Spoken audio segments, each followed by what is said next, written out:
Okay, it's another Saturday going by. Got a whole bunch of stuff to do today. I mean, a whole bunch of stuff. And it's time for me to use my time the most efficient way possible and talk to you guys a hustle and flow. So in today's hustle and flow, I'm going to start it off with a little bit of something. Let me adjust this camera just a little bit. And I'm going to start by asking you a question. Do you guys like the way I'm hustling and flowing? It looks like you are, because I see people actually looking at the videos a little bit, talking about the real estate market here in Vegas. That's why I'm starting a little bit early, because normally the way I do these videos is I get on the freeway or the loop or whatever you want to call it, beltway, and I don't know what I'm going to talk about until I actually hit record, think a few minutes, and then start waxing poetically about the real estate market, Las Vegas, or something that's going on, or discussion I've had, and I don't even know until I open my mouth and I start hustling and flowing. But I'm starting to think, even though I'm trying not to waste time because I have so much to do on Saturdays, maybe you guys want to hear a little something different. So let me get around this little curve here, because I started this a little bit earlier than I normally do, because I don't know how long it's going to last, because this may go a little bit longer. So I want you to know, or at least I want to know, do you guys want me to continue the way I'm doing it here, just dropping truth bombs, not knowing what I'm going to talk about when I get in the car? Or do you want me to kind of have a little loose outline, think about what I'm going to say before I get in the car, before I even start up, or kind of a little strict outline where, I've come up with a little something more? I've done a strict outline, I think one time maybe when I'm doing the hustle and flow, so it's less hustle and flow, less of a rap battle, so to speak. I can't do any kind of rapping. And, that way I can talk about, questions you may have instead of just waxing poetically. Sometimes I want to make these more about, if you've ever had that masked magician thing, remember those shows back in the day? Where he was like spilling the secrets of, magic, had all those magicians all mad at him.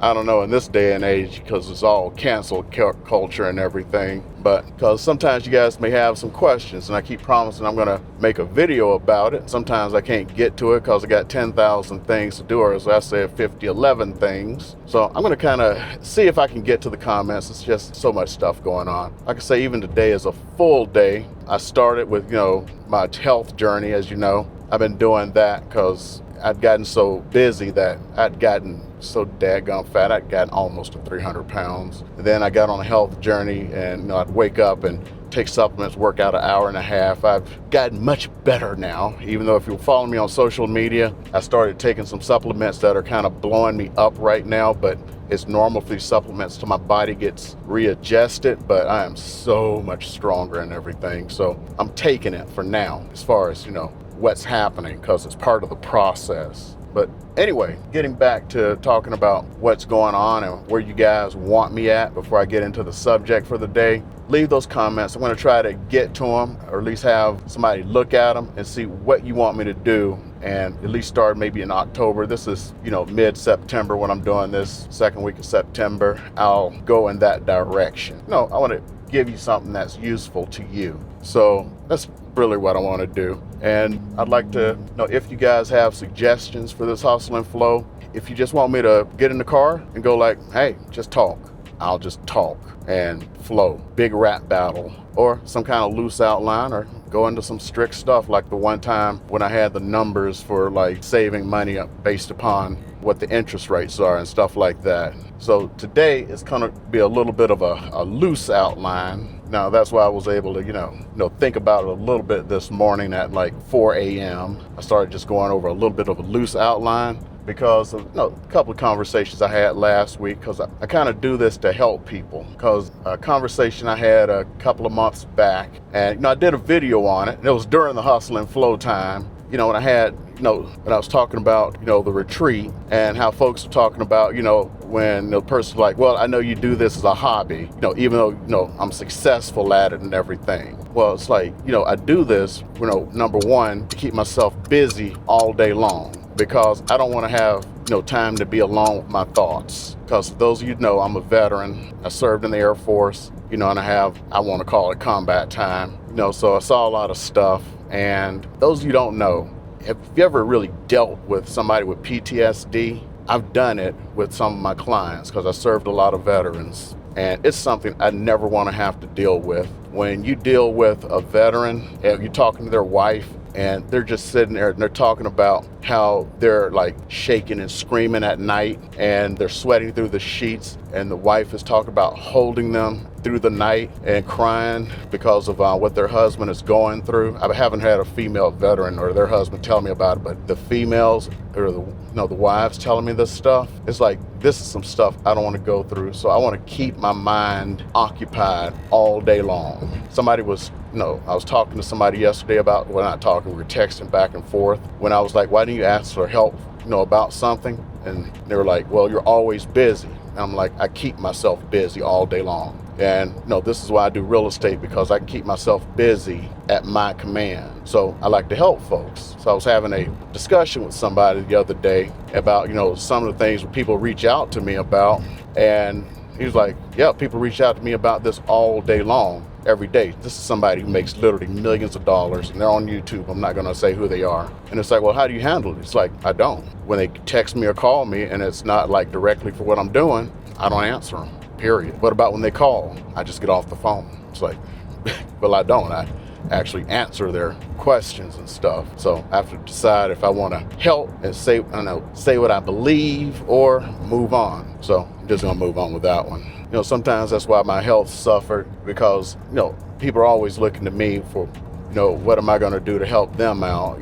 Like I teach, I spend all my time doing all this stuff. But let's get on to the main subject. And some of the stuff can get me in trouble, because those you don't know, there's a crap ton of lawsuits going on right now. I mean, like, we're in the middle of, or the end stages. We had a lawsuit and the entire real estate industry changed. Those you don't know, with buyers, you're supposed to sign a buyer broker representation agreement now just to see a house. And that was a consent decree from the National Association of Realtors in the Sitzer-Burnett, what's known as the Sitzer-Burnett case, okay? So they won the case, and to be honest, National Association of Realtors and all the brokerages that were involved never thought they were going to lose this case. So I'm going to make the following statements. Everything I am saying is me, myself, and I.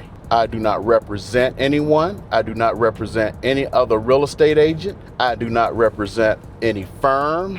I am talking for myself. I want to make sure if this ever ends up someplace that they do not use this, because there is one YouTube video they used in the case that has since been taken down, and they're saying like, see, this is it. This is our smoking evidence. No. This is not smoking evidence. I'm talking about me, myself, I want to break this down. This is the masked magician kind of moment, aka the masked real estate agent. I don't want to use the other R word because it's copyrighted, trademarked, the whole nine. I'm talking to myself, okay? So I'm going through construction right now. So just wanted to make sure everyone knew that, because all these lawsuits are getting silly. I was in CE yesterday, continuing education, and they were asking me my opinion, and the lawsuits don't make any sense. And I'm not going to get into it because I don't want my broker coming on, why are you talking about the lawsuits? You're not a lawyer. So I'm just going to drop it at that. And see, here's the thing. These are the truths that no one wants to talk about. Over the last 18 months, 74% of realtors in North America, which is basically United States and Canada. I know that other countries are in North America, but the way we do it is basically North States and Canada, okay? 74% of agents have not had a transaction, and it leads to a lot of desperation and everything. 87% of anyone who becomes an agent in normal time, will not survive 2 years. Well, all these people become agents and they don't survive because it looks easy. So first of all, 20% of agents sell 80% of all the homes. So everybody who gets into real estate, they're thinking, oh, this is going to be easy. I'm going to sell all these houses. I'm going to make all of this money.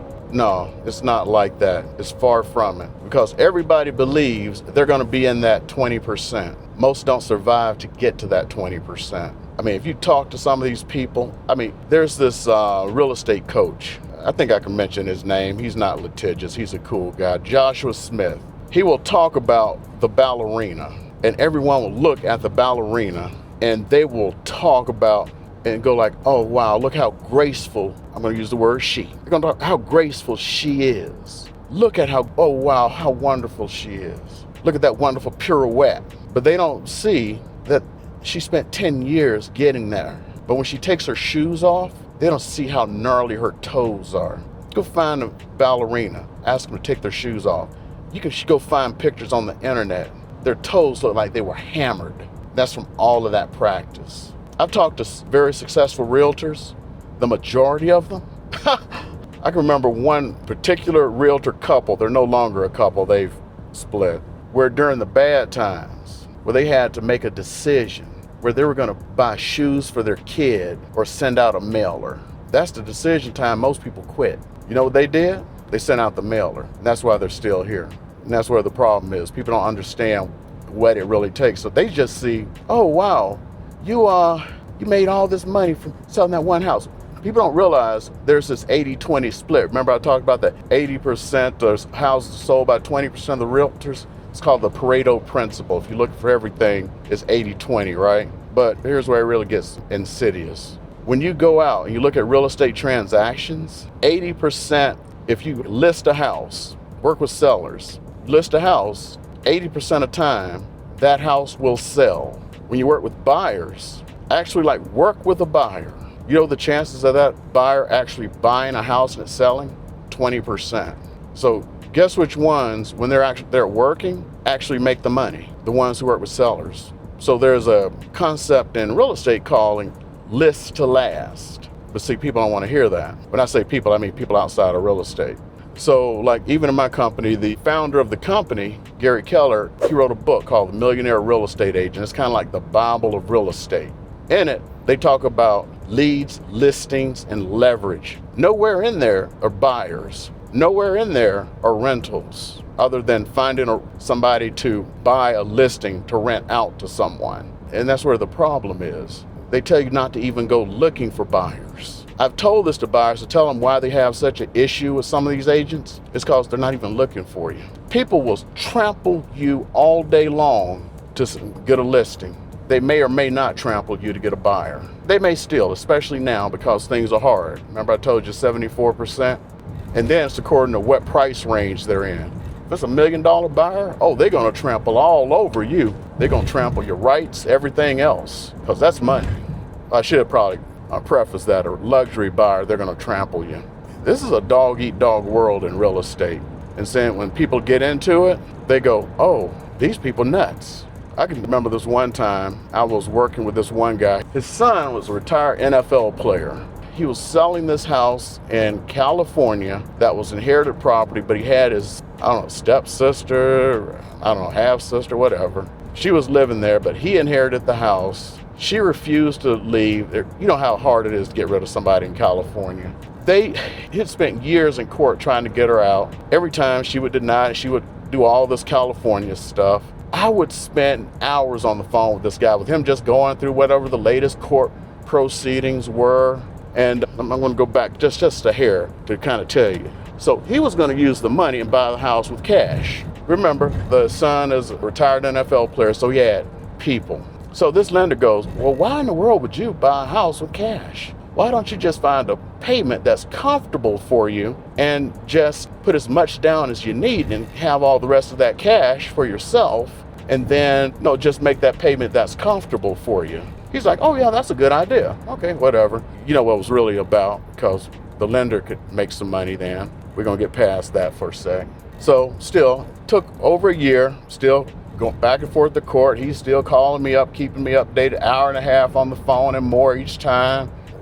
Everything going on with the court, everything going on with his crooked realtor, the whole nine. Finally, gets his half-sister, stepsister, whatever out the house. I knew everything about his entire family. He is coming out to Vegas, and he's coming out and make arrangements to go see houses. The day he's supposed to show up, nothing. What in the world? Call him, ghosted. I called him, I'm like, what's going on? Oh, I figured it out, because this happens all the time in real estate. You know what happened? I'll tell you what happened. That advisor, aka lender, she had a real estate agent in mind. It happens all the time. I had this one individual called me up, worked with them, I think it's like 6 months, 6 whole months. Got them approved for a loan. The day they got their loan approval, called them up, said, congratulations, got your loan approval. And they said, oh, Thank you for working with us for 6 months to get the loan approval, but I got to tell you something. I'm not going to be using you as a realtor. I'm like, what? Why aren't you going to be using me as a realtor? Oh, it's because you didn't show us houses. For these 6 months, we wanted to be out every weekend seeing houses. I'm like, you weren't even approved to see a house. Or you weren't approved to buy a house. It's like, I know, but we wanted to be seeing houses every weekend. So there was a realtor who wasn't even showing them how, or maybe she was, I don't know. Wasn't even helping them and doing everything and following up. And you know what? That's who they used. So she was just sitting there waiting for somebody else to, like a cuckoo bird. That's what cuckoo birds do. They lay their eggs in other birds' nests and let them do it. So, yeah. But anyway, that's what this business is all about. And then people get in and realize that's what happened to them. And they'll work with folks and help them out. And it'll happen over and over and over and over and over. And the worst part is the people who need to be helped the most. Oh my goodness, that's the worst. That's another one. The people who need to be helped the most, that's what drives them, I think, a lot of realtors out. So like first-time buyers, they need to be helped so much. But remember I say 20% of buyers will actually end up buying a house? So in reality, because of that, you end up spending like significantly more time working with buyers than you do sellers for less results. First-time buyers, you gotta double and triple that because they have to be educated on every single little thing. Not a big deal if you're patient. And there are people out there I know, and man, for them it's like, oh my goodness, they just love it. And I love working and helping people out like that too, because I like educating people. As you said, I teach a lot of classes. And as a matter of fact, the majority of the people who did that to me were first-time buyers. So anyway, that's what ended up happening just so many times, that they would do that, and it just, the people who need the most help, they just ended up doing that to folks. And it just burned all these realtors out. And I almost wonder if it's like the villain story or the origin story of some of these villains and stuff. We have all these bad realtors, or is it that they want something for nothing? Because I have, like, the biggest thing I'm teaching right now is AI, and it's like the biggest thing in real estate. And at my company, we have like 600 agents. It's like, AI, all I want is learn AI. And so that's what I'm teaching now. My last class only had like 8 people in it, and all they want to know is AI. Everybody's, oh, AI. 8 people. What they really want is somebody to just do it for them. Everybody wants an easy button. And they saw all these agents who are making money, the 20%, and they think it's all going to fall in their hands. Right now I'm an individual agent, independent agent, nobody else working with me other than my virtual assistant. And you see, most of these people have teams. I've had a team before, and I stopped doing that because every time I've had a team, it was just, they couldn't close anything unless I fed them. And that's why a lot of these people, they fail. Anyway, that's just what I've noticed. I'm just trying to tell you why so many people enter real estate and then they end up out. Now, what does this have to do with you as the buyer or seller? Just be patient with these folks.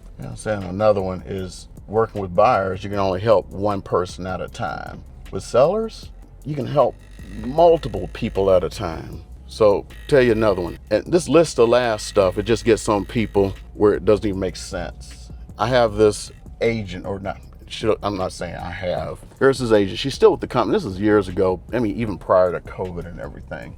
I had like multiple buyers coming into town one time. And it's like, well, remember, you can only work with one person at a time. And I was like, hey, I got multiple buyers coming into town. Can you handle one of the buyers? She looked me straight in my eyes, straight in my eyeball, and she goes, a buyer? Do you have a seller I can work with? You have a listing you can give me? So why do these people think this? It's because you don't have to do anything for a listing. Even in the worst of times, you ain't going through tankfuls and tankfuls of gas, showing them around, doing this, just stuff.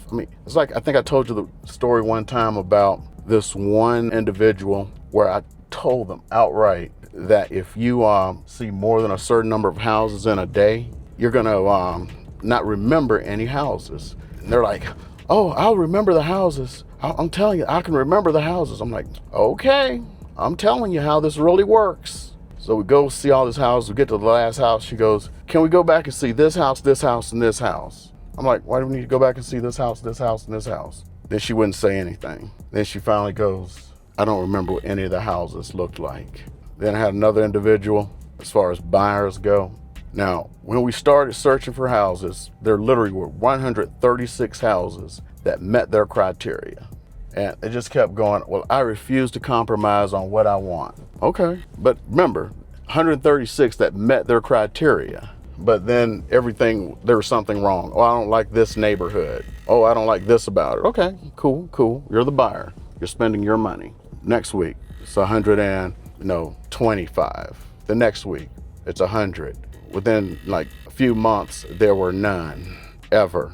I'm serious, within 2 months, there were no houses. And the entire purpose they were buying a house for was because guess what? Their rent was going up. And it was gonna go up like, not by a little, but by a lot. A lot. And they never got to get a house. And this was back when interest rates were like under 3%. And by the way, places they were looking at have doubled in price by now at 3% interest. But let's say you have a seller, that's the reason I had to ask the person to help, because I can only work with 1 or 2 people at a time over a weekend. I had this one person, I remember one time, somebody had already made an appointment to see houses on, it was a Friday, I remember. And he called me up. It's like, hey, I have the day off. I want to go see houses. I was like, well, somebody's already made an appointment for me to show them houses today. And they go like, you can't show me houses today? well, I have to see because somebody else has made an appointment. Well, I want to see houses today. Well, I can see what I can do. No, we'll see what houses you want to see if I can fit you in. I mean, he was like ticked off. No, he was pissed off. Anyway, they were a referral. It was from Veterans United. And he called, we worked through stuff. I was able to find houses, the houses he wanted to see, I was able to work with and everything. So I get a call from Veterans United. It's like, XYZ wants to work with a new agent. I'm like, about what? He goes, he wants someone who's more responsive to his needs. What? Said you wouldn't show him houses. Guy had the day off, so he wanted to see houses, but someone else had booked my time. People do that stuff all day long, every day for buyers. And that's what just frustrates the heck out of agents. Frustrates them. So like, what? People just showing up out of nowhere. I had a individual show up one time and gave me a call. It's like, ready to go shopping for houses now. They flew in from the Midwest and it's like, I'm down on the strip.